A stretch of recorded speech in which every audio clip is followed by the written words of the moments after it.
ahead of the feature race. Let's go trackside right now and join Lee Mackenzie. Lee. Thanks very much, Georgie. What a tremendous sprint race we've had here in Brno. The sun is shining. It's a wonderful day and we've seen some fantastic racing already. Joining me now, Team Great Britain's driver, Robbie Kerr. Robbie, you were battling quite hard out there with Team Ireland. We'll speak to Adam Carroll in a minute, but that looked fantastic fun. No, it was a great race and we both got a lot of respect for each other, so we could both push and no, we wouldn't take each other off intentionally and we'll just really keep on trying to overtake each other. But I was determined to be in second and chase after Jonny, but unfortunately it wasn't to be. Are you happy with your car? Will you make many changes before the feature race? I think we're going to have a good look at the setup before the feature race. We had a few issues then which definitely slowed us down compared to the New Zealand car, which you should be able to see on the telly if you look closely, but we're fairly confident that we can sort the car out for the main race. Robbie, thanks very much. Well, starting for Team Ireland today, it was his first weekend in A1GP, was Adam Carroll. Adam, did you enjoy that? Yes, of course, it was a good race. You know, me and Robbie had a very good battle on lap one, and to come away with a podium in my first race is very good. What can we expect from the feature race? You're starting a bit further back this time. Yeah, only an 18th, so we got to just charge hard and come through. The guys are doing a brilliant job, and the car was good. We'll change a few little things for the balance for the race, and hopefully we can come away with another good result. Adam, best of luck this afternoon. Well, plenty of excitement in store for the feature race. Don't go away. Team GBR sporting a special message on their car over the course of the weekend to celebrate England's victory in the rugby. The best part is that France have to do the same by way of penalty for losing. They may well say that, we'll see. Let's head you over to our commentary then of John Watson and Bruce Jones to take you through the action from the feature race from Brno. What we always know at A1GP is when that title sequence rolls, there's 5 minutes to go to the start of the race and the grid is being cleared, only the mechanics left aboard. So tension really mounting, John. That first corner, a serious threat. Yes, it is. It's a corner that offers up a lot of opportunity because we did see Adam Carroll and the Team Ireland car going around the long way around Great Britain.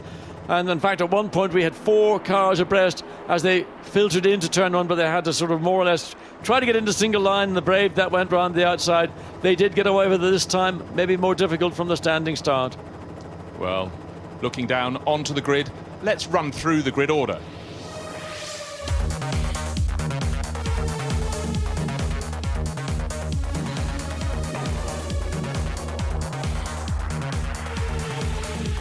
Had a problem in qualifying, but it all came good, and Netherlands took pole position with Adrian Zaugg for South Africa starting alongside. Moving back to row 2, it's Great Britain sharing with Neel Jani of Team Switzerland. Row 3, China, astonishing for them, and Brazil also making good progress. Race 1 winner New Zealand and France on row 4. Row 5 is Germany and Canada.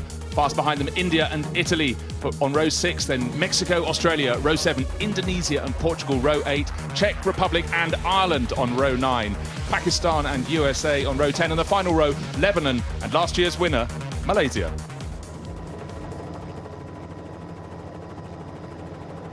So there we have it, lovely reflection, a bit of a heat haze off the window, that's above the pit lane, and you can see the flags, the colour, the crowds.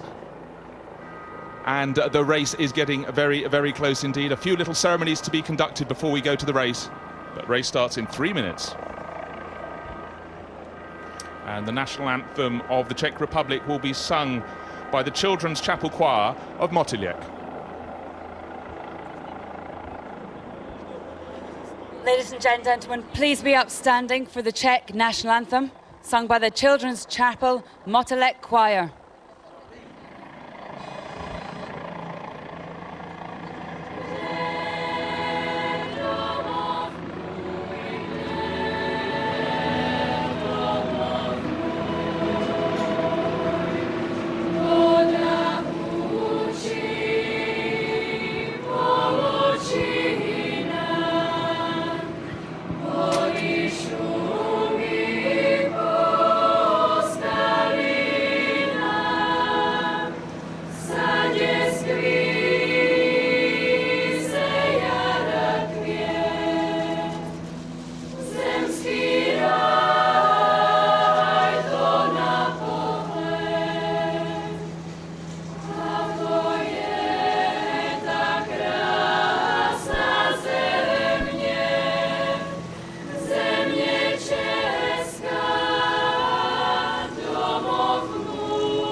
Pánové, za čest vašich zemí, nastartujte motory.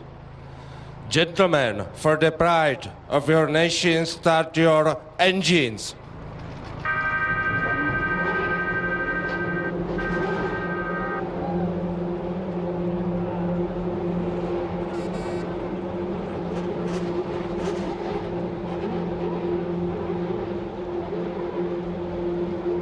End of the grid that's going to be starting on new tyres is South Africa. Adrian Zaugg plumped for that. He's obviously got, that's a message of intent, I would say. Yes, it is. I think South Africa clearly want to get the lead of this race at the earliest possible opportunity. Those new tyres will give them a significant grip advantage for about 2 laps till the tyre then gets into its normal operating range. But remember, South Africa starting on the right-hand side of the racetrack as he looks down to turn 1. That's the dirtier side of the racetrack, so expect Adrian Zaugg to lay lots of rubber on his grid starting position to ensure that when he comes back onto it, it will be as clean as possible.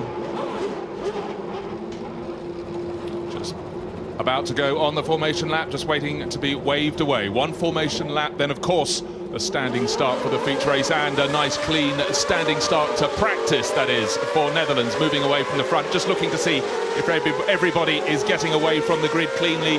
Just waiting for the last car, the 22nd car on the grid. That's the pale yellow and white one of Malaysia to get away, and it has. Last year he was at the front, this year right at the back. Well, there's been a real turnaround of fortunes. Malaysia have struggled all through the weekend with one little problem after another, and the frustration, you could see it in Alex Young's face. Normally the most placid of men, never ever shows an emotion or shows any sense of anger or frustration. Well, this weekend has tested him every which way as possible, and as a consequence he will start at the tail of the field, 22nd out of 22 cars. But the cars now make their way round at a fairly respectably slow pace. Interestingly, that the pace is slower than it was when they were running behind the safety car for the start of the sprint race, and the field's stretching out a little bit as well as they come down into turn 3, so that the field not staying as close together as we did see for the start of the rolling start of the sprint race. Worth pointing out yet again that this year in Series 3 we have 2 mandatory pit stops in the feature race. It used to be just the one. The race distance is down to be 38 laps, and you can make your regular pit stop between lap 8 and lap 16, and then the bonus ball, if you like, is lap 24 to lap 32, so the second pit stop. Yes, just getting a view from the high onboard camera of Erik Janis' Czech Republic car, the host nation here this weekend, starting on 17th position. So disappointment in relation to where Czech Republic was 1 year ago. But remember, the much more experienced Thomas Enger still not really fully recovered, certainly able to drive a GT car which has got power assisted steering. An A1GP car is a pure mechanical race car, and he was slightly concerned that the injury he suffered to his left elbow and arm would not be maybe enough to go through the 38 laps or the 69 minutes plus 1 lap. That will be the duration of this afternoon's feature race.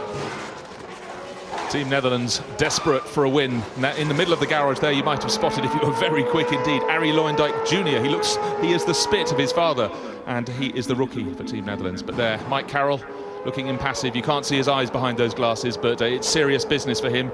They won one of the 2 races at Zandvoort. They started on pole for the sprint race, but ended up with 4th. They're starting 2nd, but he's put new tyres on that car for Adrian Zaugg. The South African car is the 2nd in that line, the one in front of Great Britain, with Switzerland and China behind them. Well, the tyre will be of no real benefit to them if they don't get into turn 1 ahead of the field, and that's the roll of the dice that South Africa has played. And they anticipate that the additional grip that the new tyre offers up over tyres that have done some laps, depending, I would imagine most of these tyres that are on the cars on the grid have only done the out lap of qualifying, the qualifying run, and then the in lap, and then just the installation laps, and then coming onto the grid. But you can see there's a certain amount of rubber being laid down, and as Adrian Zaugg just he comes into his position on the grid on the right side of the racetrack, looking towards turn 1. Well, John, if I'm looking down from here, he's in front of his position as far as I can see on the grid. If they're supposed to be drawing on the yellow line, but anyhow, we will see what happens. And the final few cars coming onto the pit straight through turn 13, turn 14. There is the final car. Alex Yoong just going past alongside, in fact, the Team Lebanon car. That's very well spotted, indeed. He's got half a car length outside of that starting box, and maybe the steward certainly picked that up. He may well have to suffer a penalty. Certainly, there we see the green flag is waved. And it's getting loud, waiting for the lights to go out. 38 laps to go. A good start from South Africa, but a far better start, I would say, from third place from Team Great Britain. Netherlands leading the way. Switzerland going to the outside. They're 3 abreast, but it's Netherlands leading the way down to the first corner. South Africa have been passed by Great Britain. Great Britain trying to go around the outside. Third place is South Africa, but can Switzerland get past them? But it is South Africa coming up, trying to get alongside, and cars catching the dust. But Great Britain, now you've got Switzerland right over on the left-hand side of the racetrack. This is going to be tight. Netherlands should be fine, but look at Switzerland on the right of your screen, trying to get into second place. South Africa trying to sweep round the outside of Great Britain to take second, and indeed they have. Vuninglela up into second place. New Zealand catching the dirt on the outside of the corner, struggling to keep that 6th place. But the new tires on South Africa, they need to get into the lead to get any advantage. Look back in 4th place, that's China. They've gained a position already. They've got past Switzerland during all that sort out. Switzerland locking up behind, and right behind them and getting skittery was New Zealand, and then Brazil. And further back, I mean, Ireland has managed to get ahead of Australia, so a lot of battles going through this field on the opening lap. But you've got to be a little bit patient. You can't try to force your way through too much traffic, not enough space. Well, Robbie Kerr looking up the Team Great Britain car there, but South Africa desperate to get in the lead. They went back to 3rd place, but they fought very hard up into turn 3 there. And Team France, yes, just checking the screen, still under investigation. That was what we talked about earlier. But Netherlands pulling away with it looks like India was slowing. And look at Canada being tamed by Ireland. Ireland wants to make all the moves early on. They started way back down in 18th place. He has gained places, but now he's come across James Hinchcliffe. James is quite tough. And again, trying to go the long way around. He's succeeded. He managed to make space for himself. Canada also gave Ireland space.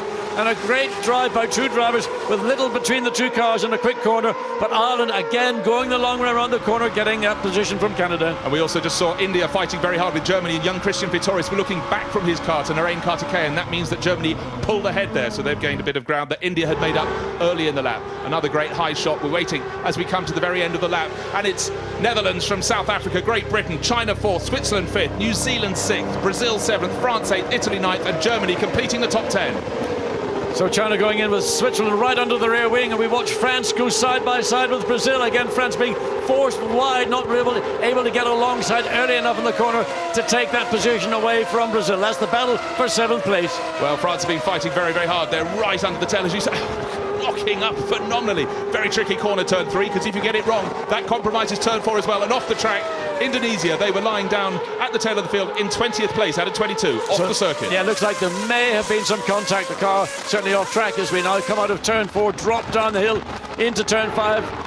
So this battle that we see with Brazil and France, still the situation is Brazil 7th and France in 8th. John, I think I know where the contact might have come from. USA were very slow across the start-finish line. They went right out of the final corner and then speared across towards the pit wall. I think they might have just clipped the back of Indonesia at the end of lap 1. No trouble at all for Netherlands. They're leading the race from South Africa by 0.3 of a second. Another 0.6, double that, back to 3rd place of Great Britain. South Africa starting to really push that power boost button in a quest to get by. This is on the drop down to turn 10, the slowest point on the circuit. I think that's a waste. He hasn't managed to do it.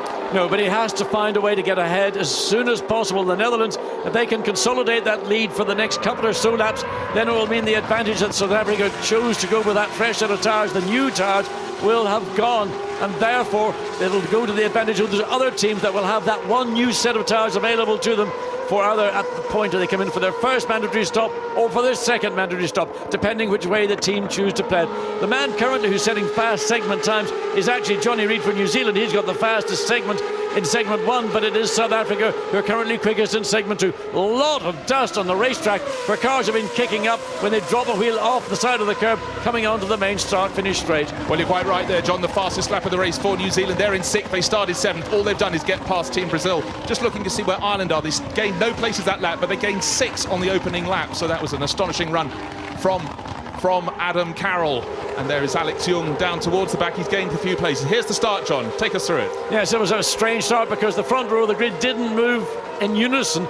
And again, Adrian Zaugg for South Africa finding himself under pressure. But this time he's on the inside of the corner. But challenges coming. There's the benefit of the grip. You see he got the grip, got ahead of GBR. And then he hoped he could carry that momentum forward to take him up alongside the Netherlands. But it didn't happen. Such a deceptive corner. You think the driver on the inside is ahead, but the driver on the outside is carrying more speed. But then, of course, they've got to address what happens on the exit of turn 1 when they get to turn 2.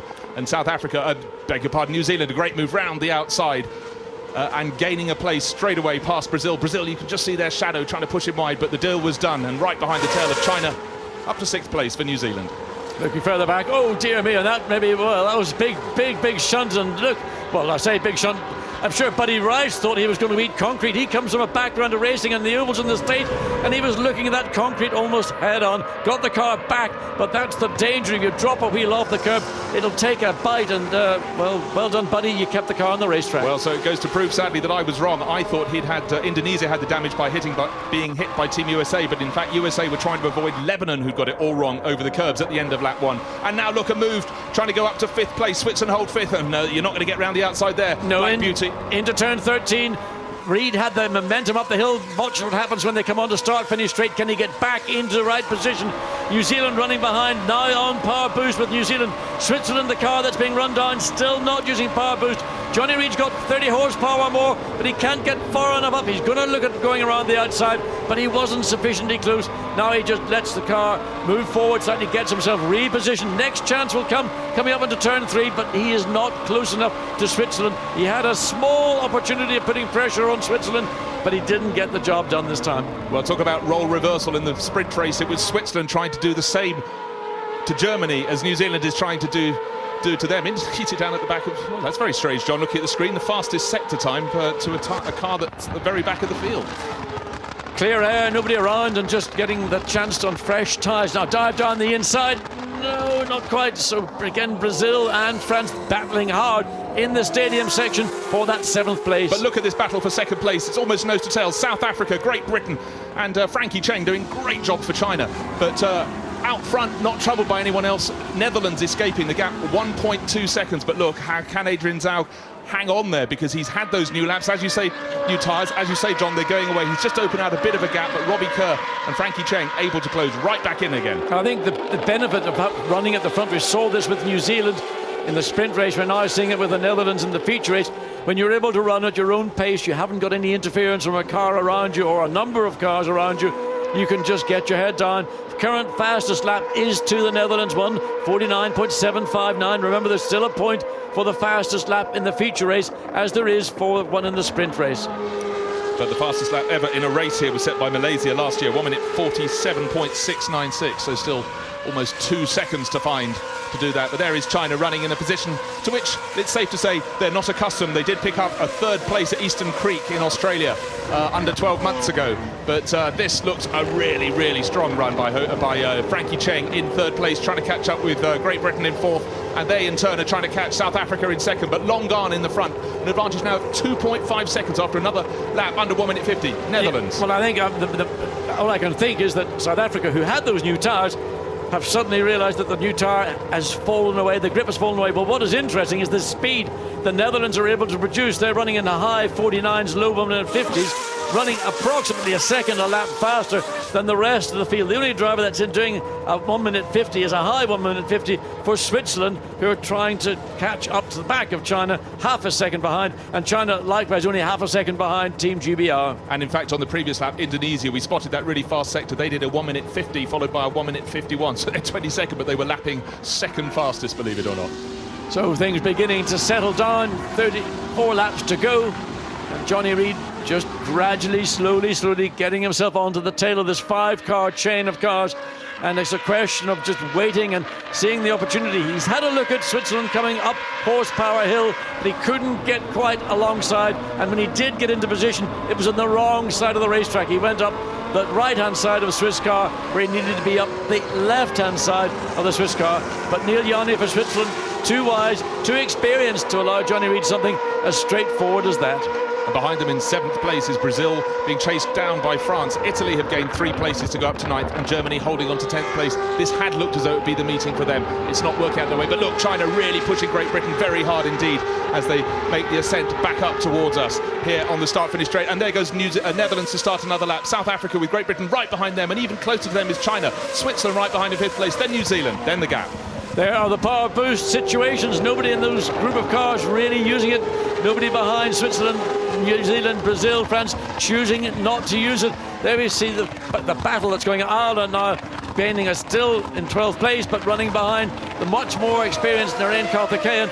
But Adam Carroll for Ireland, he knows what he's got to do, and he is 100% pure racer. Nothing else but racing is what Adam Carroll comes to do. So 5 laps down, nearly 3.5 seconds between first and second, between Netherlands and South Africa. Adam Carroll, we just saw that attacking very hard, but he has got stuck in 12th. He got from 18th to 12th on the first lap. He's cooped up behind India and Narain Karthikeyan, and he's going to have to work hard. He may have to wait until the pit stops. If you fancy coming to see race round 3 of our series, there's the date on the screen, 23rd to 25th of November at Sepang. If you also want to see highlights of this race, go to our fantastic website, www.a1gp.com. You have highlights of the races, you have exclusive interviews, team profiles, and John Watson will drive you around a lap of any circuit you choose. Not as quickly as we're seeing on screen here, but on my own, it doesn't look too bad. It was grey then, it's sunny now, John. We're in full Technicolor today, and certainly the racing is very spicy indeed. But what can South Africa do? Can they shake Great Britain off? I think the answer is no, but Great Britain desperate to get past to see if they can set off after Netherlands. But Adrian Zaugg is having to drive in his mirrors as much as looking ahead. Great rear view shot as he looks back to Great Britain. China dropping away a little bit in 4th place, ahead of Switzerland in 5th, and New Zealand pushing very hard, right on their tail behind, and now they've been joined by Brazil and France. Well, what really is happening is the Netherlands are running at probably the natural pace of the front runners in A1GP, but it's because South Africa's pace has dropped back to this 1 minute 51.2 region that everybody else is then being contained in that similar kind of lifetime. You've got cars behind Great Britain, China, Switzerland, New Zealand, Brazil and France. They're all running at the same pace. They may have more natural pace, but until they can find a way to get ahead of South Africa, there's nothing that they can do about it. Their momentum is being stalled out by the fact that Adrian Zaugg for South Africa is just too quick for them to find a way through.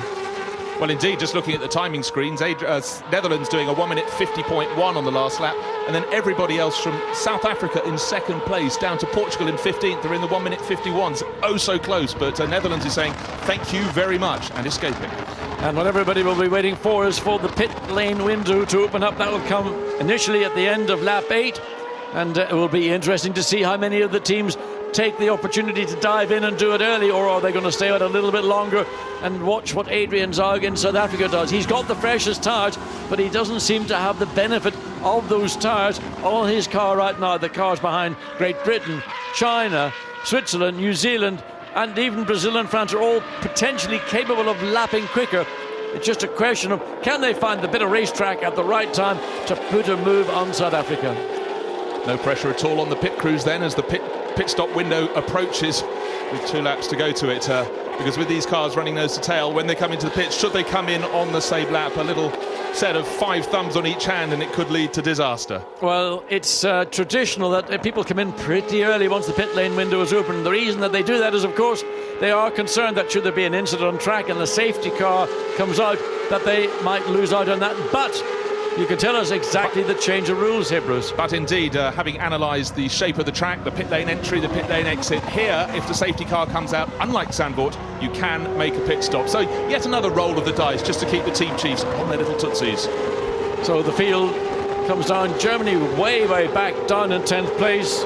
They started in 9th, they've lost that 1 place, so a disappointing run for Christian Vietoris, who basically is just a sort of facsimile of Nico Hulkenberg in terms of natural speed and ability. But look, Team GBR now really putting the pressure on South Africa coming into turn 3. Robbie Kerr knows that he has to find a way to get past South Africa as soon as possible if he wants to have any chance to try and do some good work and shut down that 5.5 second advantage that Netherlands in the lead is enjoying. Well, Team Great Britain are getting ready, and I was about to say, you just mentioned Christian Vietoris. I think the difference between him and Nico Hulkenberg, a real fighter, and likewise Robbie Kerr, and he really is pushing hard to see if he can get ahead of South Africa. South Africa bottling the field up in 2nd place.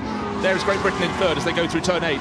China behind, then Switzerland, then New Zealand, also getting frustrated. Brazil and France, 7 cars covered by just 1.5 seconds. If I was the team principal of these teams, Great Britain, China, Switzerland, New Zealand, Brazil, France, I would be looking, I'd have one of my team members down looking at the South Africa garage to see, are they preparing for an early pit stop for Adrian Zaugg? Certainly New Zealand have got their tyres ready, whether they're going to take the choice and come in or whether they will wait and see how many come in. And again, it's this gamble, roll the dice. But one thing I can tell you is the tyres that came off the New Zealand car after the sprint race were absolutely mint. They were in perfect condition, indicating that New Zealand has got a very well set up car. And of course, remember, running with a lot more fuel in this 38 lap race rather than the 10 lap sprint race. So again, premium will go on car setup. Also the driver management of those tyres over the longer runs. Well, the gap goes out and out. Netherlands now 6.3 seconds clear. Everybody else lapping in the 1 minute 51s. Netherlands are 1 minute 50.3. The natural pace, as you say, John.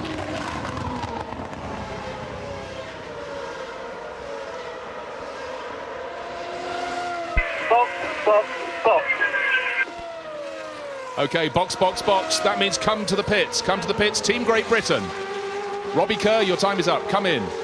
So the team deciding that come in now, get those fresh tyres on, get out of sequence to ensure that you're not losing time.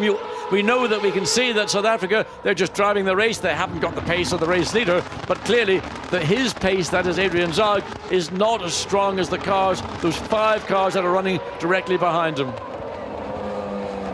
Ireland in the way is now up to 11th place. Adam Carroll has found a way around Narain Karthikeyan, so he is 1 position away from getting into the points for the second time this afternoon.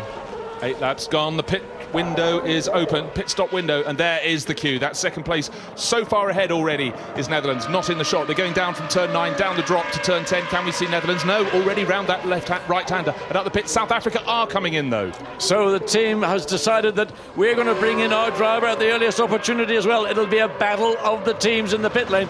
South Africa will be in first, but it depends just where you are in the pit lane, whether you're at the head of the pit lane or at the bottom of the pit lane.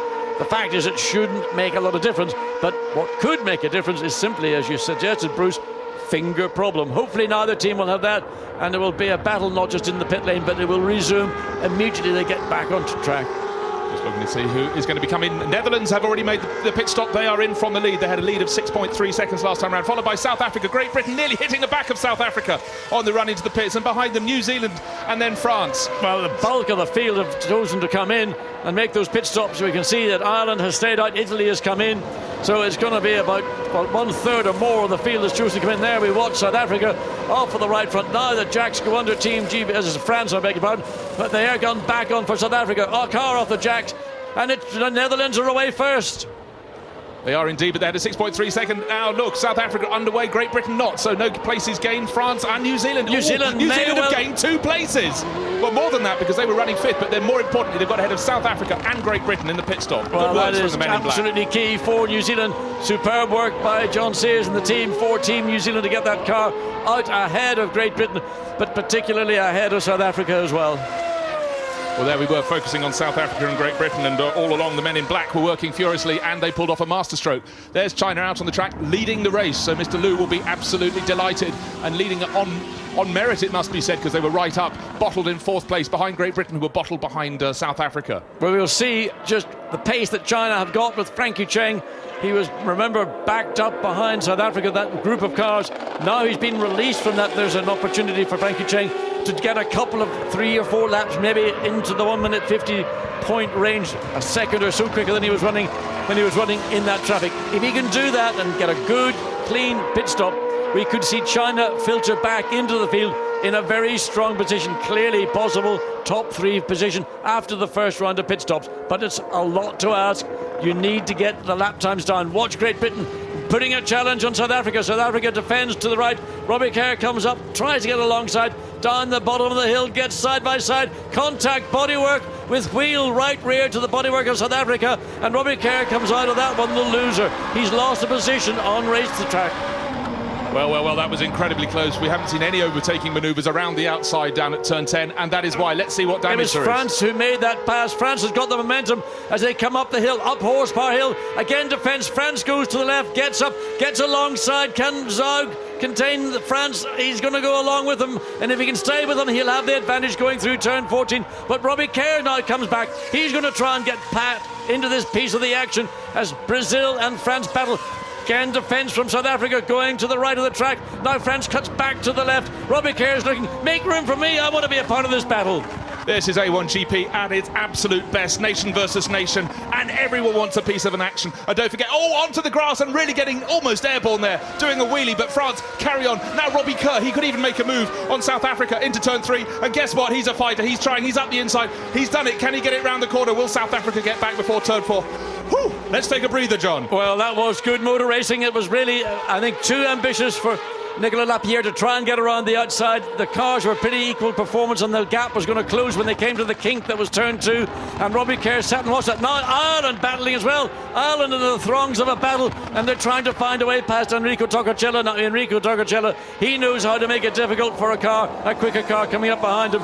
Currently, Adam Carroll and Ireland are lying in 6th place. And while all that was happening, on the back of that group behind France, we saw France do the wheelie, is Germany. So Christian Vietoris, his race is coming alive as those ahead of him really fighting each other, putting each other offline. He's kept a clean line right on their tail. But look, South Africa bottling people up again. But that was quite a half lap, John. A lot of action, and of course it all began as you watch Germany. They now trying to get back into the action. France, South Africa just ahead. So let's watch. This is what occurred a lap ago with Robbie Kerr as this battle going on. 2 cars side by side, France and South Africa. South Africa's car sliding there. We see France having to really no choice but to go out to the left on, well, go dirt tracking. Robbie Kerr has the momentum, sweeps up, gets alongside, forces the issue, then forces South Africa back to the right, takes the position away and is in control of this corner, but crucially, more importantly, takes control of corner 4. There's the review again of the shot. Knows that France's car points skyward. Nicolas Lapierre would have seen all blue, and it wasn't the French national racing colours either. I tell you what, if Olivier Panis, the sporting director from Team France, hasn't watched A1GP races in great detail, he'll be aware now that there is an awful lot of racing that goes on. And definitely this year, with the 2 pit stops per car, it is absolute magical fireworks. But look, right behind Italy there, with Ireland right up their tail, and Adam Carroll is a driver who never holds back. And now France having another go at South Africa. Germany looking to pick up the pieces, getting too close. They could be part of the pieces, but Adrian Zaugg is having to fight so hard as Germany so nearly get down the inside of France at turn 4. Yes, and Nicolas Lapierre focused totally on the car ahead of him, and in the meantime, young Christian Vietoris for Germany, he's looking for a way down the inside. Yes, good pass by Nicolas Lapierre, well judged. Watch for Christian Vietoris trying to slide up the inside, but he's not far enough up on the South Africa car to take the chance into turn 6. Now it'll remain status quo for these 3 cars. France have got the job done. They've got ahead of South Africa. It's Christian Vietoris' turn to try and put the heat. Dives down the inside. Does a repeat of what we saw Alex Yoong do 1 year ago to James Hinchcliffe of Canada. No contact. Good overtake by Christian Vietoris. Takes another place away from South Africa. And in the background, Ireland have got past Italy. So corners that offered no overtaking in the first 8 laps of the race. A nose change, unfortunately, for Mexico are suddenly producing overtaking galore. Turn 1 is throwing it up. Turn 3, turn 4. Now we've seen turn 8 as well, where Yoong took Hinchcliffe to take the lead in the feature race last year. But there, leading the race, China leading by 9.5 seconds over Brazil. Into the pits comes, for its pit stop, comes Canada from 3rd place. And I know all this has been going, and we're all breathless, but New Zealand again have sealed so far fastest lap of the race, 1:48.665. It had been lying with the Netherlands, but now that New Zealand again are in clear air, they've got that natural speed we saw in the sprint race. China getting ready to come in. There's Frankie Cheng leading the race by 9.5 seconds over Brazil. Canada a 3rd, but they've made their pit stop, and they're still in the pits, and Pakistan 4th. But effectively, leader of the race is Netherlands. Look, what's going to happen? Yeah, well, Mexico's coming out as Lebanon's coming in, and of course, was there contact? Well, yes, there was, because the nose of the Mexico car has been trashed. Khalil Bashir had to come in. Michel Jourdain really ought to have used the brakes and avoided. That was, in my opinion, something that was avoidable as we watch. Coming down into turn 5. It is turn 5 indeed. And that's New Zealand going past Indonesia, but effectively Indonesia running in 6th at the moment, but they have yet to make their pit stop. So really the fastest those who pit stops was the early race leader, Netherlands, then New Zealand, Switzerland and Great Britain. So when all this flushes out, we should in effect still see the Netherlands leading this race, but it will be Jonny Reid and Team New Zealand who will be in 2nd place, and the gap between New Zealand in effective 2nd place and Netherlands leading is approximately 4 seconds. Yeah, good maths there, John, but China making their pit stop. They're still leading. We're just waiting for them to come in, but they're all ready for looking down into the pit lane. In comes China, just under our commentary position, into the pit lane. He is leading the race. We're waiting to see if Brazil behind them will come into the pits as well.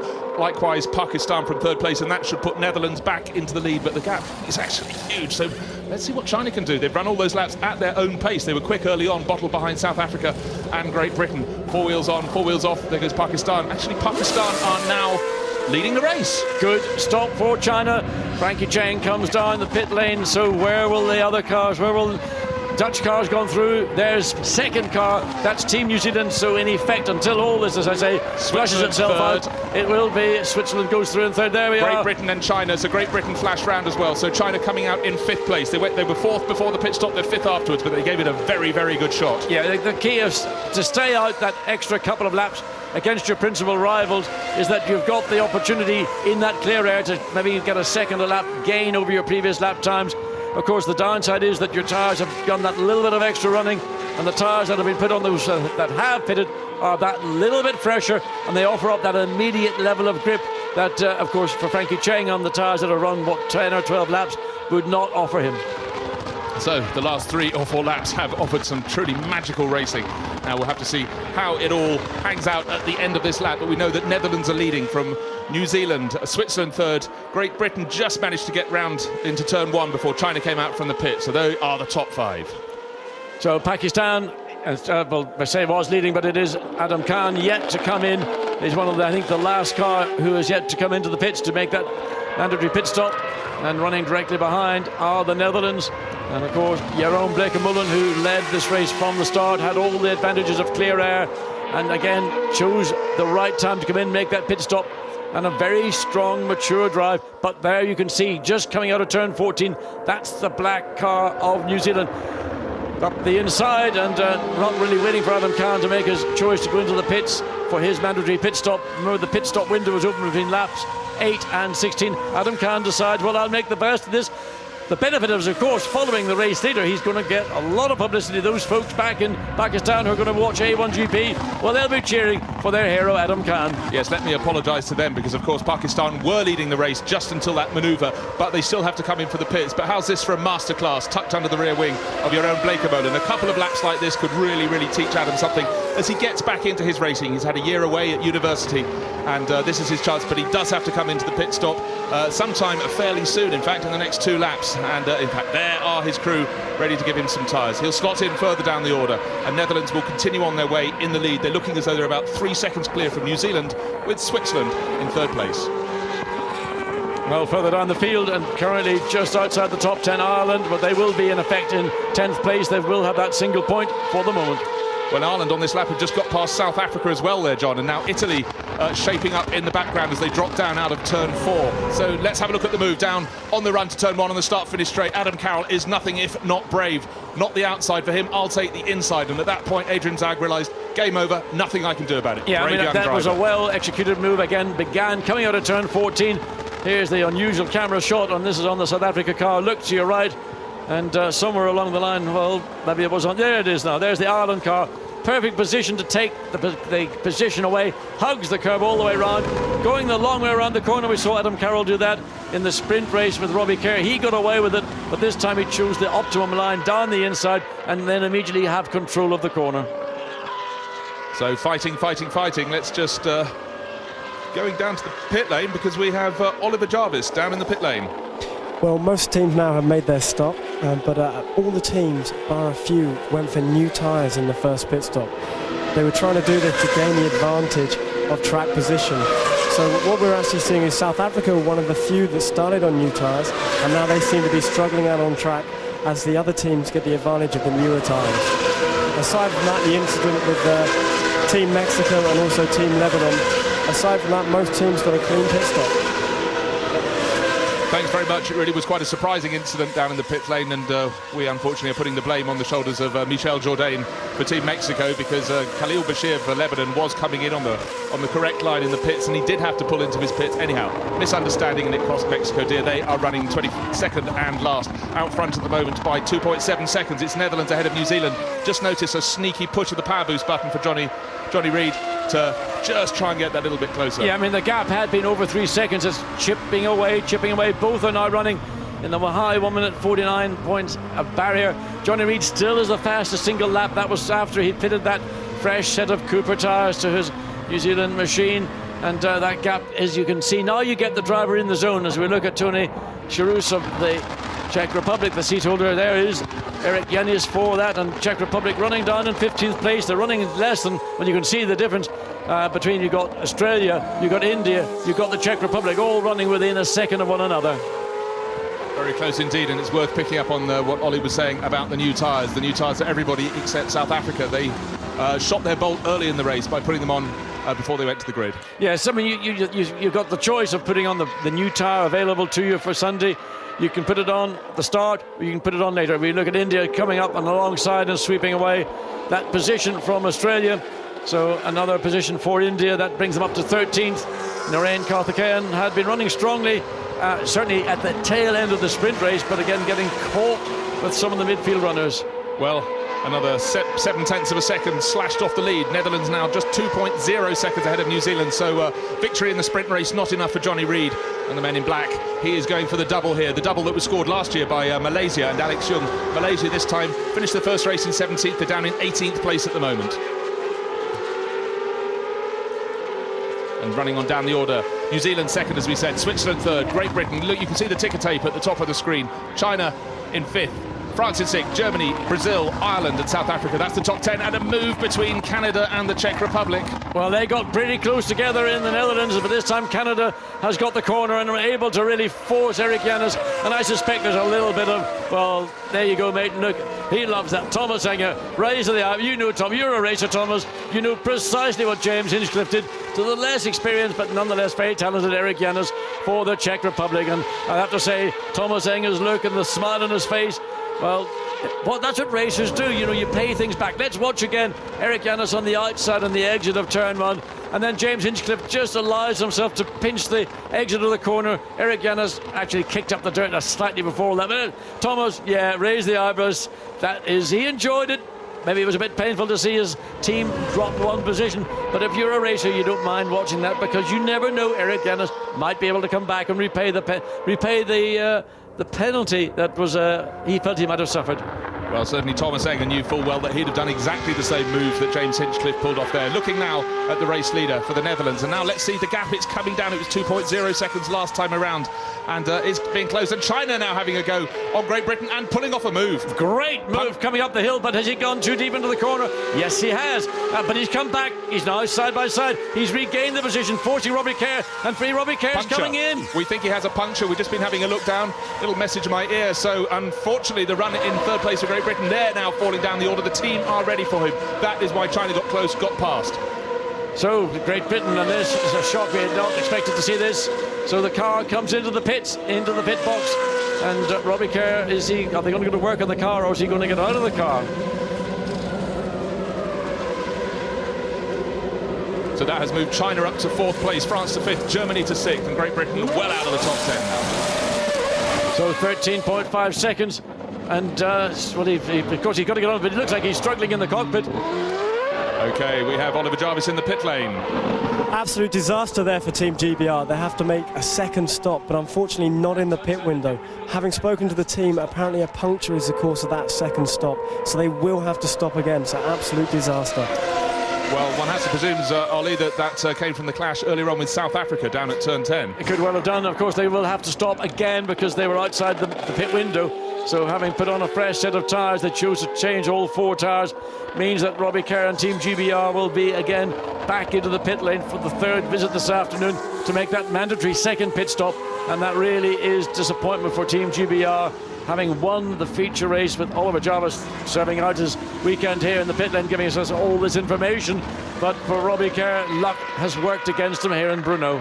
Well, just looking at the points table before this race, it was South Africa 36, France 31, Great Britain 31, France 23, New Zealand 22. That is going to be totally equalised after this race. I'm not going to do the maths right here and now, but it's going to really close up, and Netherlands will get right into the mix as well. But look how close Jonny Reid is in the black car, chasing the orange, white and blue car of Netherlands. The gap 1.013 seconds on the start-finish line. And Jan Namers looks pensive. He knows that the New Zealand car has got more pace. Right now, the lap times are varying now.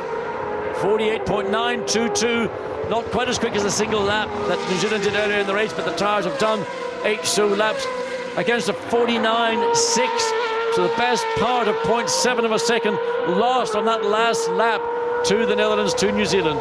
There they go, out of turn 4, down the hill to turn 5, and then they're going to be going into the stadium section in front of the largest bank of fans who'll be enjoying this race enormously, because not only can they see 5 corners on the circuit, they have some huge screens to see what's happening elsewhere around the lap, and they know full well that Jonny Reid is really, really pushing. Well, what is Jonny Reid going to do? He's got 2 choices. He can push even harder and try and force the situation, try and force the lead, take it away from New Zealand or from the Netherlands, or he can choose to wait until they decide when the second pit stop window is open, at which point will they want to come in, because what will happen very shortly is the momentum that New Zealand have enjoyed catching up to the Netherlands will be lost once he gets within 3-4 car lengths. He will then be running at the Netherlands speed, and that's always the difficulty a driver faces. If I catch up to the car ahead of me, how am I going to be able to maintain the momentum I've built up once I get behind him? Can I make that sweep quickly and cleanly? If I can't, then I've got to look at a fairly early opportunity once the second pit stop window is open. And just looking at Team Netherlands as the car was handling as it went between turns 11 and 12, it's a quick change of direction, but certainly losing yet more time, and look, you can see it, as they would say, visually to the eye. You can see the gaps down to nothing. Well, you can see certainly going into turn 13 that the Netherlands car does not enjoy the same levels of grip as the New Zealand car, Jonny Reid's car. We saw how good that car looked. Oh, a bit of oversteer momentarily, little flick of the tail, but nevertheless he's now coming into the zone where his pace is going to be dictated by the pace of the Netherlands. And unless he can get that momentum and carry him up, particularly maybe here turn 3, not this time, the other best shot for him would be a surprise attack down the hill into turn 5, but I think Jeroen Bleekemolen's too wise for all that. Possibly up the hill into turn 13, we've seen passes there this afternoon, but finally it's always going to be into turn 1 where you get a good run off that final turn. And if you've got any power boost left, and I think that New Zealand has got they've got a couple left. They haven't got quite a few. They've got a couple left. Yeah, that's their best chance. Netherlands have 5 pushes, John. He's going to have to be very judicious as to when to use them. But both of those cars are a little bit taily. In fact, Netherlands really quite a lot taily. That's what I was about to say. Between 11 and 12 last lap, you get to see it in 3 corners time. That Netherlands really kicking out. And Dave Stubbs on the Team Netherlands pit wall communicating with Jeroen Bleekemolen. He's leading by half a second. Now let's have a look at the cars as they come back down the hill. That's out of turn 4, down to turn 5. So Jonny Reid is in the zone now where he knows he's feeling the effects of the car ahead of him. And it's a question of, again, with conjunction of the team, are they going to keep him out there and keep the status quo, or when that pit stop window opens, which will be between laps 24 and 32, to allow the cars then to get into the pit. It's very difficult for a racing driver when you get this close, because your momentum is lost, and it's only if you can force an error you can make the drivers respond to the pressure. Part of that is by moving your car around and trying to catch the driver's attention. You can see much quicker the New Zealand car is in those final 2 corners as they come on to the start-finish straight. The gap then stabilises and they then make the run down 260 kilometres per hour, break into turn 1, and again you can see the gap visually closing on the entry. In the mid-corner stays about the same. It's on the entry that I think that New Zealand have got the advantage over the Netherlands.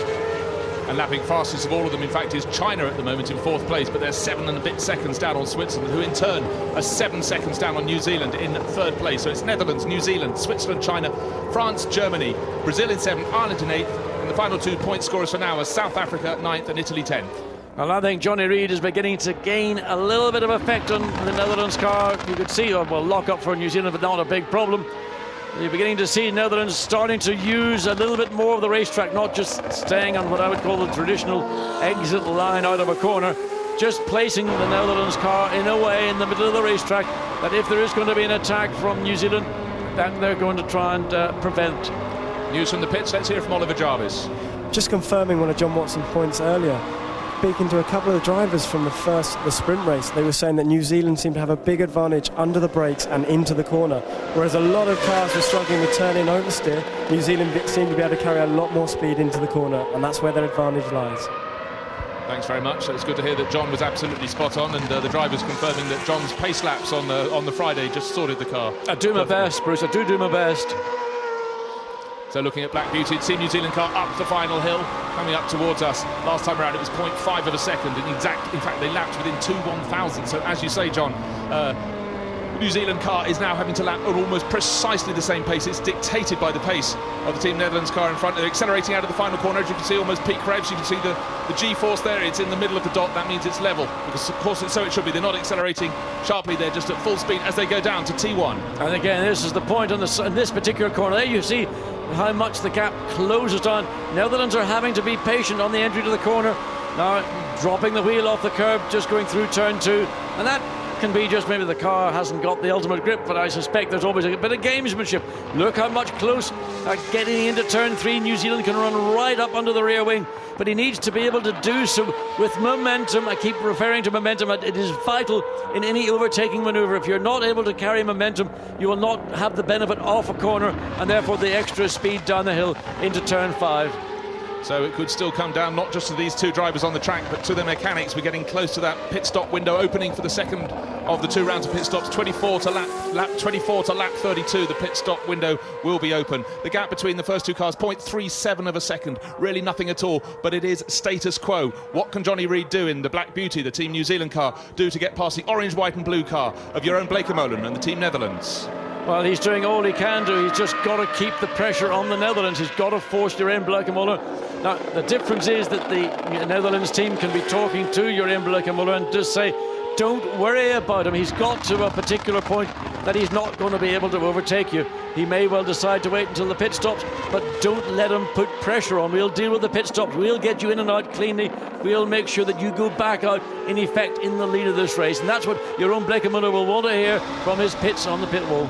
Well, all the way down the field there's battling. This is the battle between Australia and Canada, fighting over 12th place. Right behind them is the Czech Republic. Don't forget, we saw Erik Janis further up in that battle, but then he went off the track earlier on as a robust move up the inside at turn 1 from Canada. Now Canada and James Hinchcliffe, who was so quick here 12 months ago. But look, here is the battle for the lead. What's the gap? 0.43. It's staying so close, so level. And in fact, the drivers behind are in clean air. Switzerland and China lapping faster. Yes, I mean, it's pretty academic now. We know very well that this is the pace that the Netherlands can run at. We know that New Zealand is now, that pace is being dictated by the Netherlands. They're just sitting there. And as you point out, Switzerland, China, France, those 3 nations are all running approximately, well, up to half a second a lap quicker than the front-running cars. There was a battle continuing, China and Australia, and that's a battle further down, Canada and Australia for that 12th place. And just if you want to know what happened to Team Great Britain, they had that puncture. They're out in 20th place. They're stuck behind Team Indonesia, which shows how hard it is to overtake. But talking of overtaking, here is a driver we've seen make a move stick, but he went down the inside at turn 1 last time. He's trying, not last time around, last time he got past. That's Canada. Hasn't made it stick. He's behind Ian Dyke of Team Australia. Australia holding on in the yellow and green car, ahead of the red and white car with the maple leaf of James Hinchcliffe. But look now, making the tack. He's got the momentum up into turn 3, but he's gone for the outside line, not the inside. Can he make it? No, he can't. Ian Dyke's doing a good job for Australia, resisting a lot of pressure coming from James Hinchcliffe. Remember, James Hinchcliffe was the star of this race, this feature race 1 year ago. Ian Dyke wasn't in the Australia car, and he's battling away. Alan Jones, well, he loved to race when he was a Grand Prix driver. And further action, Czech Republic, they want a piece of this action. They want a bit of the turf currently for 12th place. Well, of course, Erik Janis would have been here last year when Thomas Enger, his compatriot, finished second in the feature race and so entertained the crowd with a series of donuts on the slowing down lap and lapped it all up. He would love the same accolade, but it's not coming his way today. All he can do, though, is try and work his way towards the points. He's 4 places away in 14th, but don't forget, we have that other roll of the dice with the second round of pit stops coming very soon indeed. So, well, you can't say it's pretty peaceful on the New Zealand pit wall. They're not too concerned. They know the situation. They've been, oh, and what's happening here? Is this going to be a pass? Is there an attempt coming up? Johnny Reid is closer than he's ever been in the entry to turn 1. The gap again slightly opens up between New Zealand and the Netherlands for that lead. Hold on, Joan. They're just coming up towards turn 3, but out of turn 5 we have a yellow flag just been flashed on the screen, and it's now been green. It's luckily cleared before they got there. Be a shame to ruin this battle. Netherlands in the lead, but being pushed, and getting very taily again through turn 4. Now a chance for New Zealand to attack down the hill to turn 5. So getting very close. Jonny Reid deciding that he didn't put enough pressure on the Netherlands. He's going to put a lot more, but he needs to be careful because, you know, putting all that pressure on it may not necessarily work to your favour. You yourself could become a victim of an error. Well, you can still see the dust hanging in the air. We can't tell you who'd had the moment at turn 5. It was obviously one of the tail enders. They're coming up towards the tail enders, including Great Britain. Well, it'd be Lebanon who are running at the back of the field. Oh, in fact, and of course Mexico, who had to pit for that new nose as they made the mistake as they left the pit lane and clashed with Team Lebanon. Again, you can see that Netherlands having just a delay. You don't need to hear it. You can just see the car hanging on the exit of the corner, not able to get on the throttle quite as early as the New Zealand car. Now down at the lowest part of the circuit into turn 10.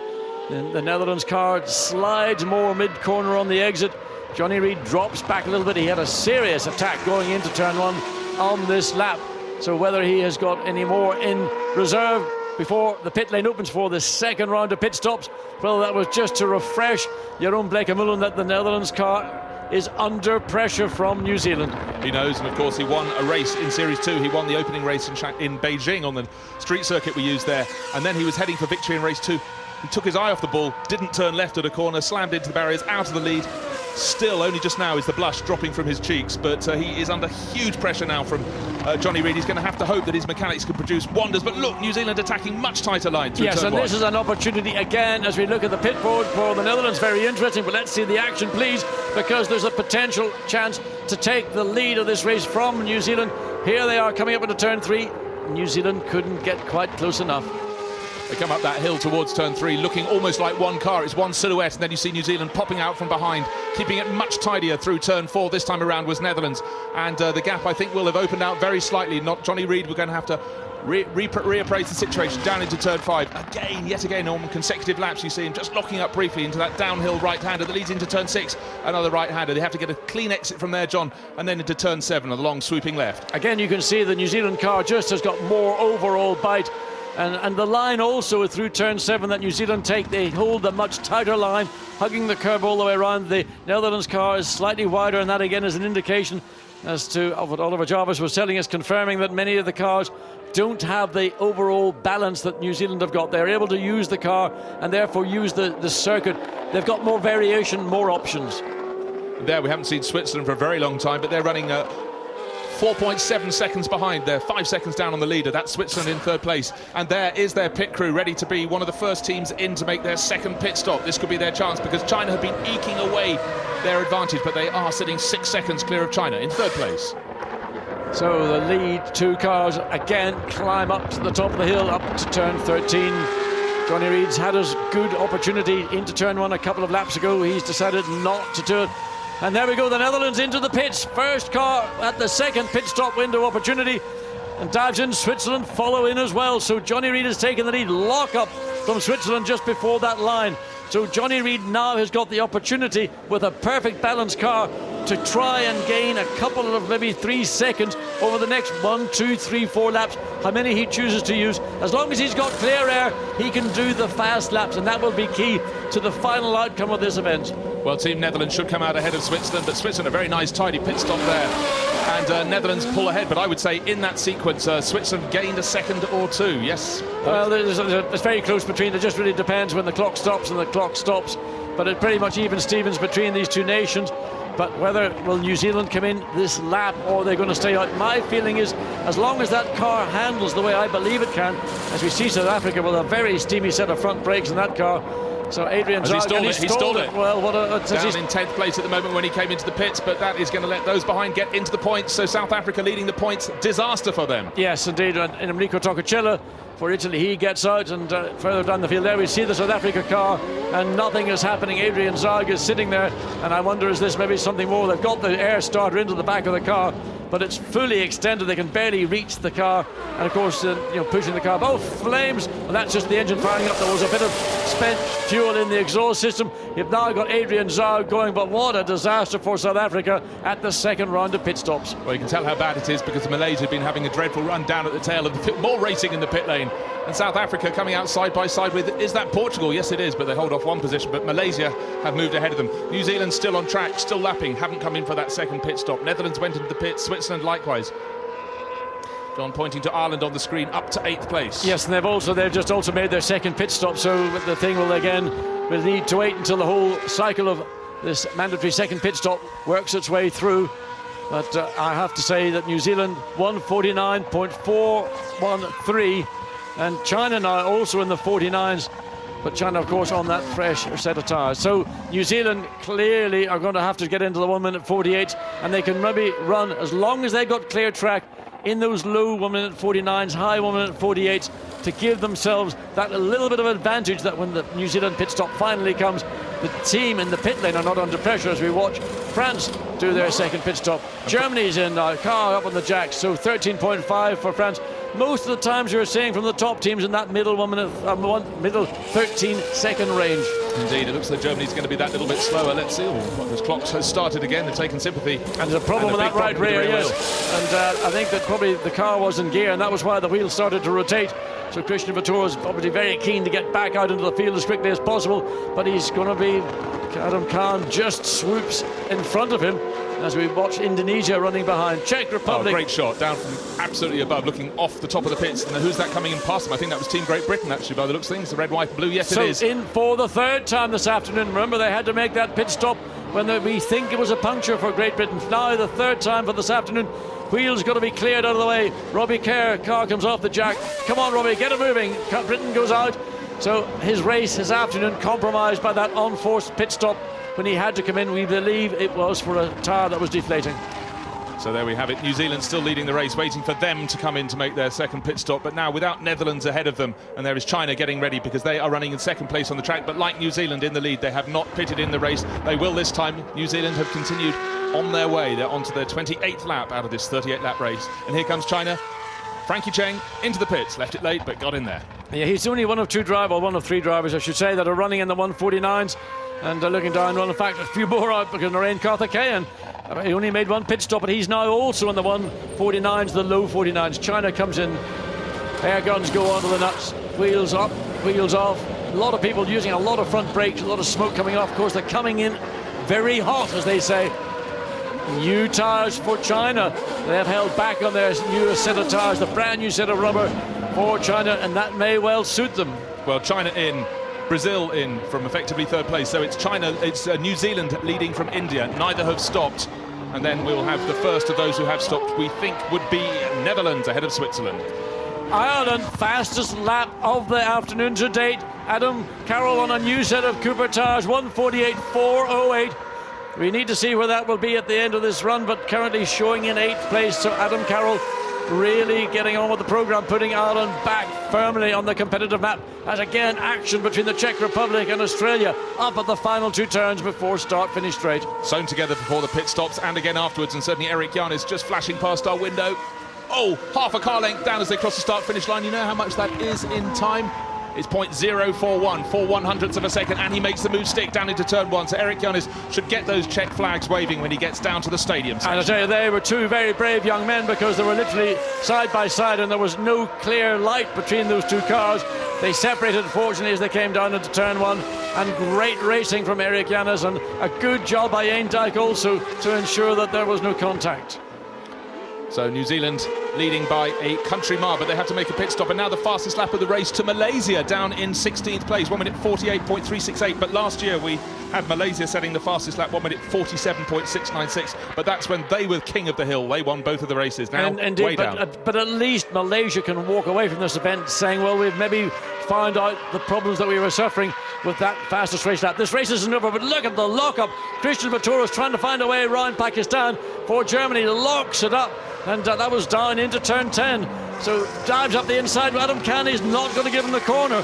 So Christian Vietoris, his momentum is being delayed and under pressure from behind. So Germany and Indonesia battling for that last position under points. Germany is the meat in the sandwich there. Pakistan ahead have only made one pit stop. Germany have made two, and Indonesia behind only one. So it's artificial as Adam Khan locks up. Is he coming in this time? It shouldn't really matter for Germany. But let's have a look at the replay. Down into turn 10, trying to take the outside line.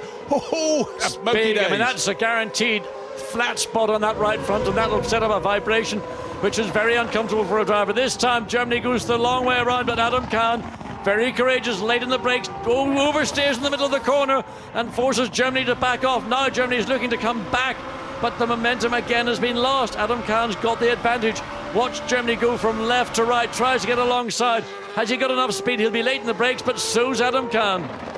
Well, that was really quite a masterclass of driving. I thought we were going to be wreathed in smoke. Great shots looking forward, and very tail-happy and going wide in turn 4. Pakistan back ahead. Well, who cares if they haven't made a second pit stop? Look at this. Vietoris doesn't believe it. He's in a battle which really is not about overall positions, because once Pakistan make their pit stop, then Adam Khan will drop back. But it's frustration for Team Germany. They feel that this is something that's really... Why am I battling with a car that isn't at the races? That's because you had a problem with your right rear wheel. It didn't come off, and that's why you're back where you are. But Christian Vietoris is learning. Olivier Panis, he'll be loving it. He'd want to be out there. Don't forget, so many years racing in Formula One. But his team at the moment, France, down in 6th place. But 2 of the teams ahead have yet to pit. But don't worry, one of those is New Zealand. They will pit, and they will still come out ahead of Team France. India, however, should drop to the end, somewhere the bottom half of the top 10. But at the moment, on track, it's New Zealand from India. Netherlands in 3rd place. They've stopped twice. Switzerland in 4th. Well, it's been an absolutely breathless feature race here in Brno. All through the field there have been battles going on, and today really is the best day of the 3, and I think suddenly people have discovered that the racing cars weren't that bad after all. Yeah, they did all their moaning on the Friday, tried to sort out all sorts of problems trying to get their tyres to work, but New Zealand were mighty neat, and a new fastest lap of the race, 1 minute 47.610 to Team China. He'd been whittling away before the second stop, but this looks as though this could be China's day of days. Yes, they had an appearance on the podium in Eastern Creek, but this is far more competitive race, and effectively they are running in 4th place. And that lap almost 1.5 seconds quicker than Switzerland, who are running directly ahead of them. Switzerland some 6.9 seconds ahead of them, but if Frankie Cheng is going to run laps like that, and I don't think he'll run too many of them, because once the tyre is bedded in, remember that was a brand new set of tyres that went on Team China, but Frankie Cheng is making the absolute most of those tyres as we got 9 laps to go in this race. 9 laps and 13 minutes and 40 seconds. And there's still time for the drivers to make their second pit stop. Now we have Oliver Jarvis down in the pits. News of China. Yeah, Team China choosing a slightly different strategy to Mo. They decided to put their new tyres on late, and it's given them fastest lap so far.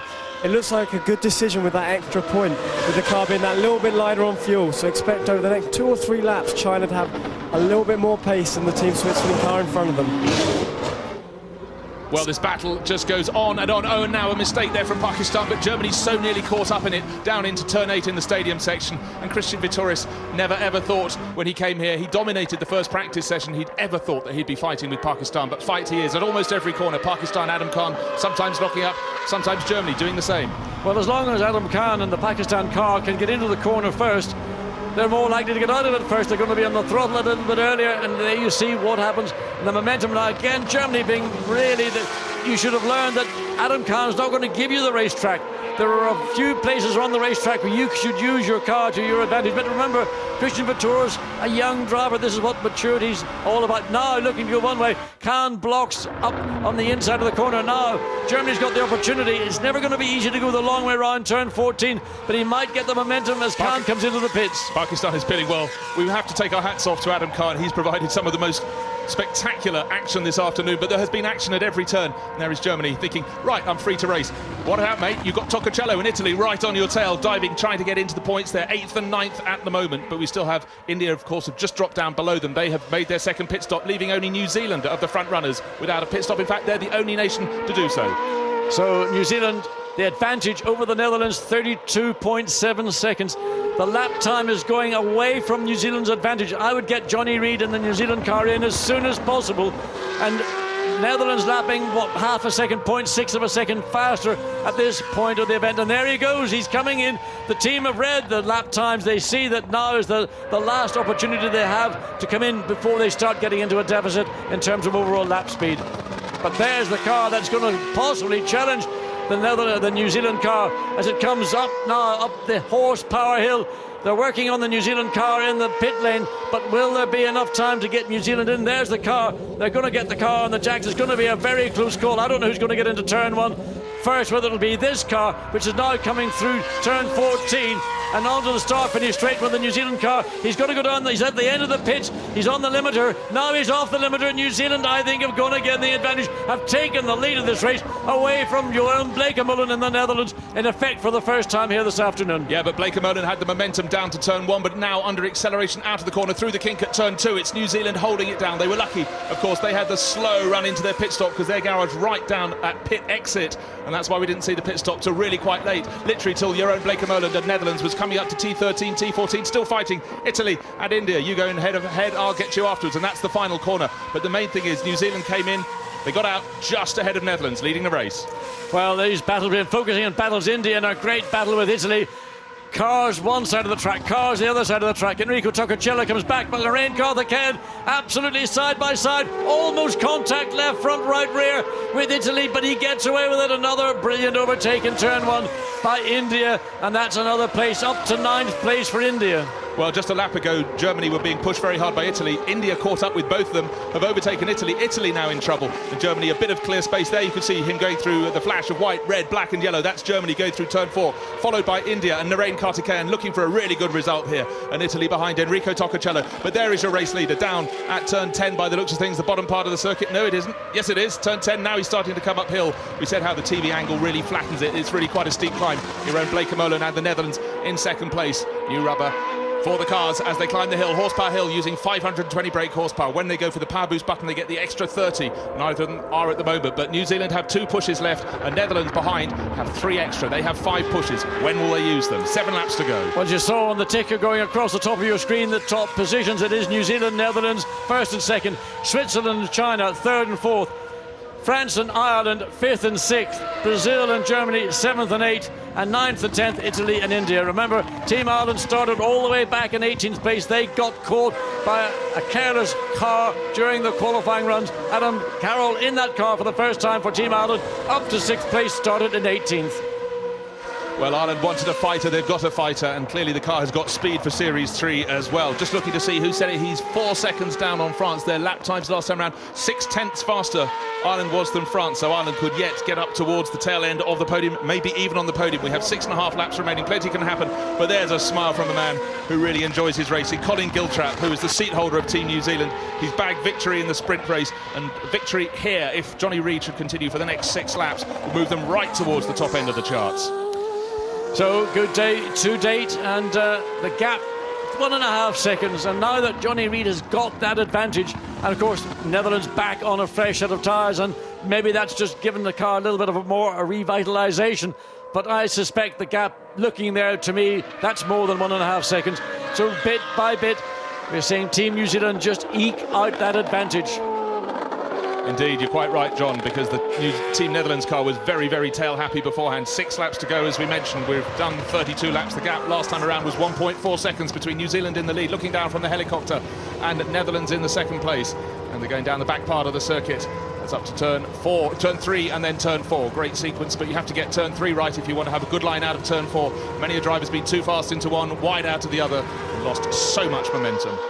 So there's the battle with China, and comes up the hill, Switzerland ahead. This is a lap going on. We think it's Khalil Bashir for the Lebanon. Khalil Bashir stays way over to the right, lets China go through. He may not be aware that China's actually running a very strong race here in 4th place, but he does the right thing. He keeps out of the way of the quicker car, and for Khalil Bashir, just getting a race under his belt, well, he's delighted with that. Well, that's the thing, because in A1GP you can never predict who's going to be at the top at some races. China certainly having their best run for a very, very long time, and there's Mr. Liu on the pit wall, who'll be quietly satisfied. And behind there is Mark Hines, British Formula 3 champion several years ago. He has been coaching Frankie Cheng, and certainly the improvement is absolutely apparent. And in fact, Mark also is coaching Khalil Bashir. Khalil away short of race experience these days, so those 2 drivers are getting the benefit of Mark Hines, a fine driver, and certainly in single-seater racing, Formula 3 particularly. Yes, and he's one of the drivers who would very much benefit from a seat in A1GP, much as Robbie Kerr did, both British Formula 3 champions, and A1GP has absolutely been the making of Robbie Kerr. Robbie Kerr's money had run out, and he's picking up drives aplenty off the back of this, but today, after that puncture, he was running up in 3rd position. He is down in 18th place, tucked in behind Portugal. Well, I'm sure there'll be a few hard luck stories being expressed when this race finishes. 5 laps to go of a 38-lap race. One of those is going to be Great Britain. They're all the way down in 17th place. Remember that on-schedule pit stop to change the tyres, which we think was a puncture, or certainly something was wrong with the car. And they're way, well and truly out of the points. But another troubled team is South Africa. 1 position ahead. They've both just gone past Portugal. So it's South Africa 16th and Great Britain 17th. Don't forget, South Africa were leading on points after the sprint race on 36. Great Britain was second on 31. France third on 23. New Zealand fourth on 22. You could flip that order. They'd almost be bang equal at the end of the race. So New Zealand come across the start-finish line. 4 laps to go. 5 minutes and 35 seconds remaining. It's going to be a pretty close call because it may well be that we go to the 69 minutes plus a lap. So 4 laps, work it out. Now, who's the computer in the commentary booth? Not me.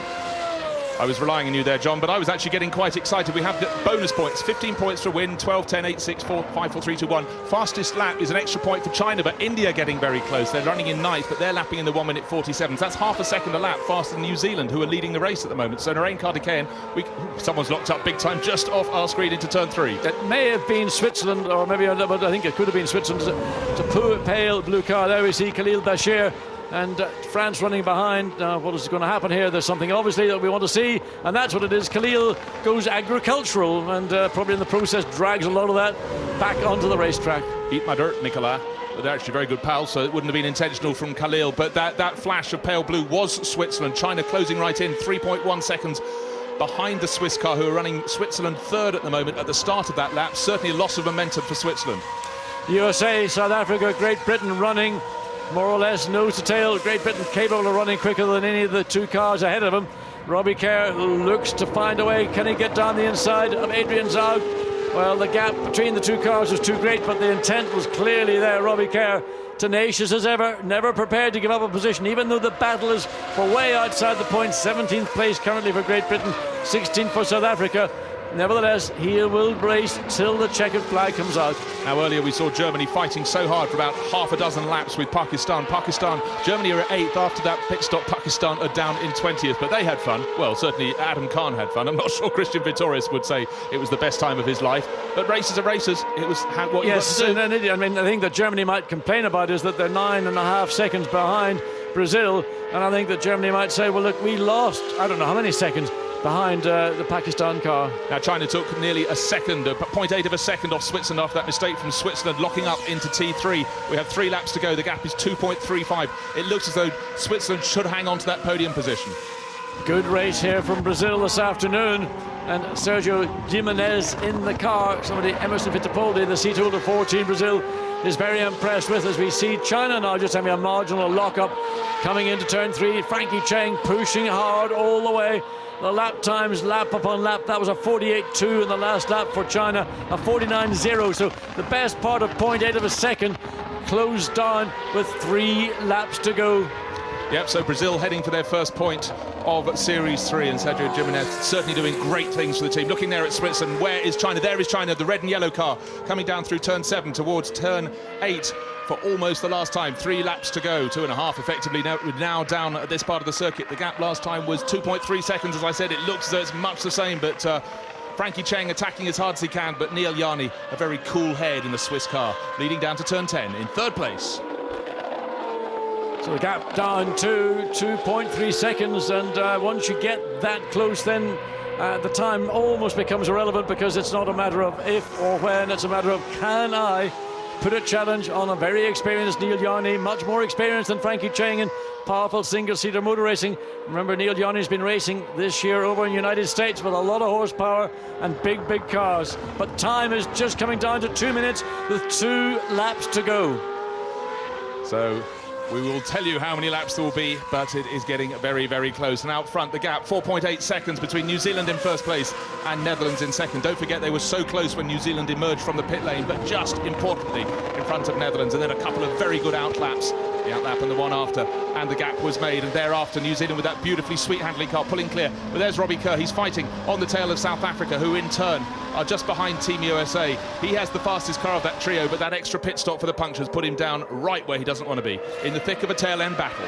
Well, he's in a race, but he's not at the races. That's the penalty of an unforced error, or unforced pit stop, as we go back to the serene drive from Johnny Reid from Team New Zealand. Dominated the sprint race, had a comfortable victory, made it look very, very easy. And the reason why is because the engineering side and Johnny Reid have got a very good car. That car's had advantages at parts of the circuit that other cars have not enjoyed. The gap just under 5 seconds. Jeroen Bleekemolen consolidating in second place. He's a further 6.5 seconds ahead of Switzerland in third place. But that gap between third and fourth, with China now getting into the zone of less than 1.5 seconds, 1.2 seconds behind China as they came across the stripe with 2 laps to go, and 41 seconds of this race remain.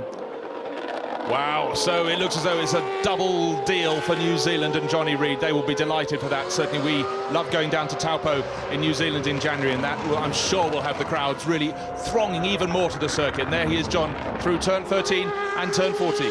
So will he come across the line before the time runs out, or will we have one more lap to go? I think it's going to be one more lap to go. There he goes, squeaked in with 13 seconds to go to start onto the last lap. So the people who chose the number of laps got it spot on. And there is the gap. And that was his fastest lap, 1 minute 48.115 for New Zealand. It's not the fastest in the race. That's half a second faster for Team China. New Zealand from Netherlands by 6.3 seconds. So that's 1 and 2. But look how close the gap, 1.018. 3 pushes of the power boost button left for Switzerland, none for China. But the Swiss team are telling Neel Jani now he's using the power boost. He's got to make sure that China doesn't get into that zone, because Frankie Cheng, really, he might think, I've got very little to lose after you call losing 4th place, but he may well take a chance at it. I think we're about to hear from Team China on the team radio. Here it comes just about now. Let's hear.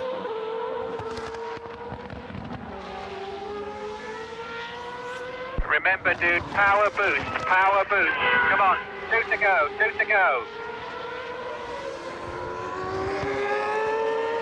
That was the Team Switzerland team radio. Sorry, I think I said it was Team China, but they're saying, remember, dude, use the power boost. I thought it was Team China. I thought, you can't say that to Frankie Cheng. He's got none left. He's used a lot, but good kidology. Well, a lot of pressure building up in this last lap.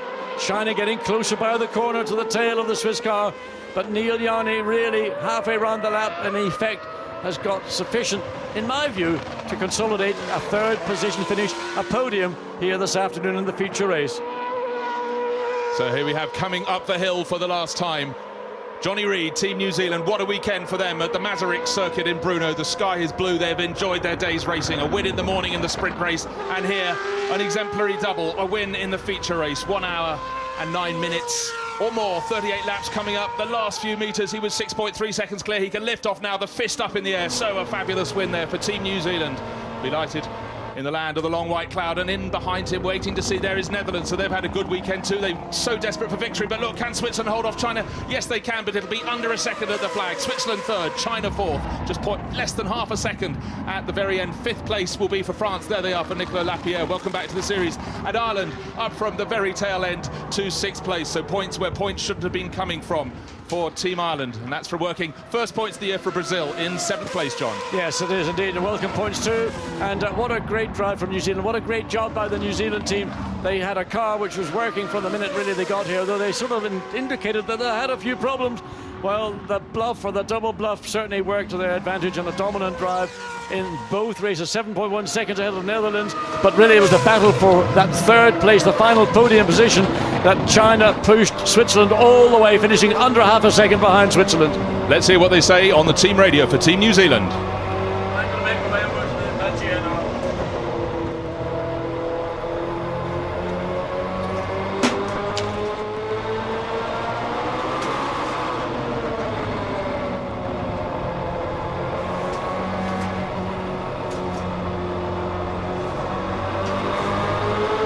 Well, Johnny Reid being a little shy there. New Zealand is not always known for talking a lot, and so a little bit of silent team radio, but it's an innovation we're bringing to you this weekend, and we'll increase it in future rounds. But I'm sure he'd been saying the equivalent of yes, yes, yes, because Oliver Jarvis has just hot-footed it up from the pit lane, Quite a race from New Zealand, but they weren't the only impressive nation out there this afternoon. No, most impressive from New Zealand, but for me I have to say driver of the weekend really was Team China.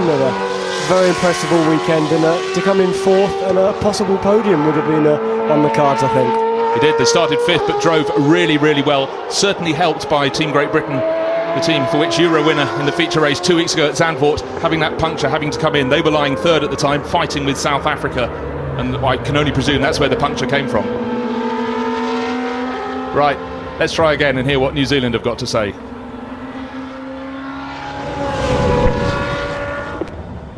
Full drive, Jonny, game, set, match, well done.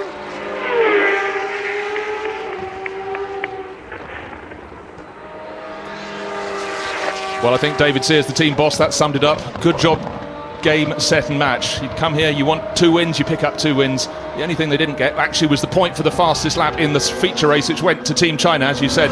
Oliver Jarvis, great run there as the first 2 cars of New Zealand and Netherlands come in from Frankie Cheng, finishing fourth. You know, a great drive from the top 3 and of course Frankie, but Team New Zealand coming off the back of a disappointing weekend in Zandvoort, and Johnny's really managed to turn it around, and the team will be delighted by that. Well, of course, we looked from early on at tyre wear at this race meeting, and New Zealand seemed to have the best balanced car from early on in this meeting. Certainly in the first race, their tyres looked good at the end. They do again now. That outside left not looking bad at all. Yeah, well, in practice 3 they went quickest by 0.4 of a second. Practice 3, of course, they were on old tyres, so I think they really showed that they had a good old tyre pace there. Look at that delirium down there. You can't see Johnny's face, but you can be sure there's more than a hint of a smile in those eyes locked inside that helmet. He'll be going up to collect the gold medal for Team New Zealand. It really has been a spectacular evening. Well, afternoon, but it's going to be, I'm sure, a very spectacular evening for Team New Zealand. And just looking, there's Jeroen Bleekemolen, who drove a very strong race. He did all he could, but quite simply, he didn't have the car this afternoon that Jonny Reid had for Team New Zealand. And in third place, you can just about see the nose of Team Switzerland. So a good solid drive from Neel Jani, but he really had to work those closing laps. Yeah, Neel looked like he was struggling in the closing stages, whereas China opting for the new tyres in the third stint. They were really coming on strong, and I think a few more laps and you could have seen a very good battle for third place. Well, there were battles all the way down the order, and certainly it was quiet until that first round of pit stops, and then it was like someone let some fireworks off. Corners that hadn't been giving any overtaking. People were going down the inside at turn 5, turn 8, everywhere. So let's check the finishing order. We all know that Jonny Reid won for New Zealand. There he is, 7 seconds clear of Jeroen Bleekemolen for Team Netherlands. Neel Jani held on to that podium position. Boy, was he pushed in the closing laps by Cheng for Team China. Nicolas Lapierre, actually quite a quiet race after Team Great Britain went down towards the tail end with a puncture. And Adam Carroll starting way down at the back. He'll be delighted with the points he scored from Ireland. 6th place for Ireland. And then Sérgio Jimenez. Good run for him for Brazil. Fairly quiet, but he kept it clean. 7th place. First points for Brazil. Christian Vietoris got into a huge battle, but that was with Pakistan, who had yet to make their pit stop. He'd lost ground, ended up in 8th. Narain Karthikeyan, 2nd fastest lap of the race for Team India. 2 points for 9th. Final point to Enrico Toccacelo, who's not been well all weekend, so worthwhile for him for Italy. Then James Hinchcliffe, no points again here in Czech Republic. He was running first last year, didn't get it. He went down to 11th place. 12th place was the Czech Republic, the home team. And then Ian Dyke, 13th for Australia. Winner twice last year, Alex Yoong, 14th this time around. Buddy Rice, 15th for Team USA. Adrian Zaugg, the car just went backwards down the order. 16th. Robbie Kerr, that extra stop, he had been 3rd. Puncture for Team Great Britain, down to 17th. Portugal, 18th. Indonesia, 19th. Adam Khan in that battle, but he was out of sequence. He finishes 20th. Then Khalil Bashir, 21st. For Lebanon, and 22nd, Michel Jourdain. He lost the nose in the pits against Bashir. 22 started, 22 finished, and the extra point for China for fastest lap. So the sun was shining at the start of the race. Very hot up here in the commentary box. It was cold outside, but it's hot in here because it was a fast and furious race. John Watson and I absolutely loved the overtaking. It just came almost from nowhere. It was like someone flicked a switch, Ollie, and they went mad on the track. Fabulous viewing. Yeah, I think the drivers were waiting for that first stop. Obviously, Adrian Zaugg was struggling and holding a lot of the guys up. So coming out of that first pit stop, there's a lot of guys trying to make a few places.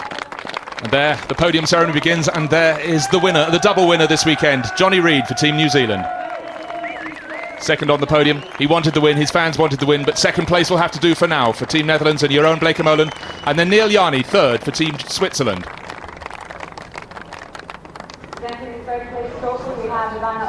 Who's the head director, the chairman of the board of the Brno, Team Switzerland, and So the bronze medal will be presented to Team Switzerland, Neel Jani, by Ivana Ulmanova, head director of the board of the circuit here at Brno.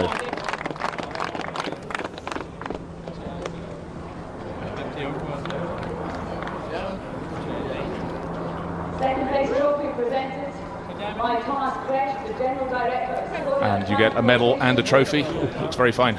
Big glass crystal trophy there for Switzerland.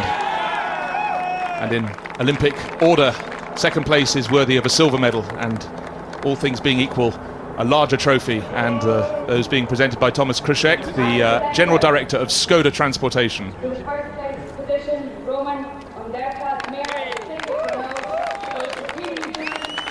Well, it's got a smile from Jan Lammers. He tends to smile anyhow, which is good. I bet you what, though, the biggest smile will be for New Zealand. They've come away with 2 gold medals today. Here's the second one being presented by the Mayor of the city of Brno, Roman Ondurka. And now, of course, the winner's trophy. Don't drop it, wise advice. Now, for the second time today, we'll have the national anthem of New Zealand.